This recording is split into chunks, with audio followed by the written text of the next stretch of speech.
Hey everyone, and welcome to This Explainer. I'll be stepping in as your healthcare guide today, and we're going to walk through a really actionable, highly clinical, but I promise very warm treatment plan to help you reclaim your health from tobacco. We'll be looking at the exact research-backed strategies that have helped countless people finally break that cycle of addiction. Okay, here is our game plan for today. 1. The healing timeline. 2. Your quit date strategy.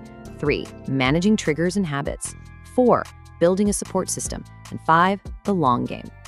Let's dive straight into section 1, the healing timeline. Now, if you're 50 or older, you might be thinking the damage is already done, right? You might be feeling a bit more sluggish, noticing a heavier cough, and just thinking, well, it's too late for me. But listen, the absolute truth is that it is never too late to add healthy, vibrant days to your life. In fact, seeing these immediate health improvements is often the single biggest motivator for long-term success when it comes to older adults. The rapid timeline of physical recovery your body undergoes is literally mind-blowing. Starting just 20 minutes, 20 minutes after you quit, your heart rate and blood pressure actually drop back down to more normal levels. Give it 12 hours and the carbon monoxide in your blood normalizes. And within a few months, those tiny little hairs in your lungs, called cilia, they actually regrow to clean out mucus. It's this amazing biological reset. All right, moving right along to section 2, your quit date strategy. You've got to set a hard date on the calendar, ideally within the next 1 to 2 weeks.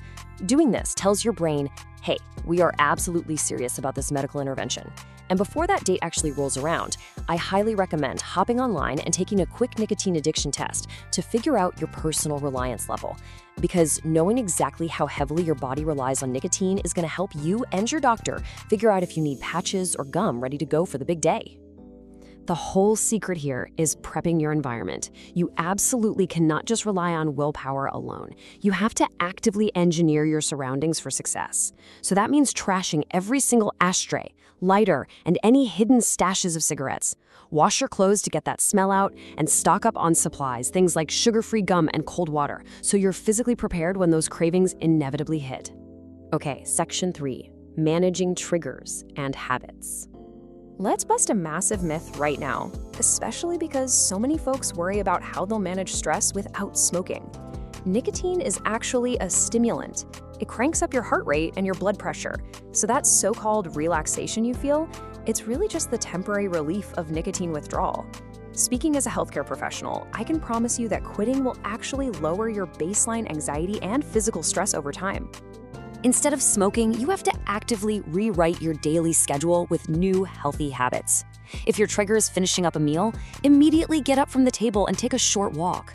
If you usually smoke while driving, clean out that car ashtray and stash some cinnamon sticks or hard candies in there instead. And hey, don't forget to set up some inexpensive rewards for yourself. Buy a new book, treat yourself to a movie, something fun to really celebrate staying smoke-free during that super tough first month. Let's roll into section 4, building a support system. You've got to set healthy boundaries, especially with friends who still smoke. You can use an exact script, like, I may not be my usual self for a few days. Please be patient and never offer me a cigarette, even as a joke. Please smoke outside when I'm inside. It's polite, it's firm, and it completely removes the guesswork. By communicating clearly, you're actually empowering your loved ones to be accountability partners rather than roadblocks. We also need to talk about finding local support, particularly for our veterans. We know a lot of veterans started smoking during their military service and deal with very specific challenges, like trying to manage PTSD right alongside nicotine cravings. Thankfully, the VA offers incredible specialized resources, like the Quit Vet Hotline and the Stay Quit Coach app, that are built to support your unique challenges with professionals who genuinely get what you've been through. And finally, section 5, the long game. During those first couple of weeks, you might feel restless, tired, or honestly, super irritable. A lot of patients also get really anxious about gaining weight, but try to reframe that. Don't view these things as suffering, view them as vital signs that your body is actively recovering from a serious addiction. If you're swapping out cigarettes for healthy snacks and short walks, any minor weight gain is vastly outweighed by the massive cardiovascular benefits of quitting. So, what happens if you relapse? Many patients ask me this, and they usually ask it with a lot of shame. They worry that just one single slip-up means the whole treatment plan is busted, and they're back to square one.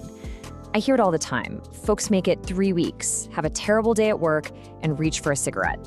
But here is the real truth. Relapsing is just practice. Research shows us it takes an average of 6 to 8 attempts to quit for good. I've heard so many amazing anecdotes from former smokers, especially older adults, who relapsed multiple times before they finally uncovered the exact coping mechanism they needed. Learning from those past attempts is exactly how you build up the resilience to quit permanently. You have to treat your relationship with tobacco exactly like you would manage a chronic condition, like high blood pressure or diabetes. It takes time, the right behavioral techniques, maybe the right medications, and most importantly, relentless self-compassion to heal. Every single hour you spend smoke-free is a massive victory for your heart and lungs. I want to leave you with this provocative thought to carry with you as we wrap up. Knowing that true physiological feeling kicks in just 20 minutes after your last cigarette, what small, single action will you take today?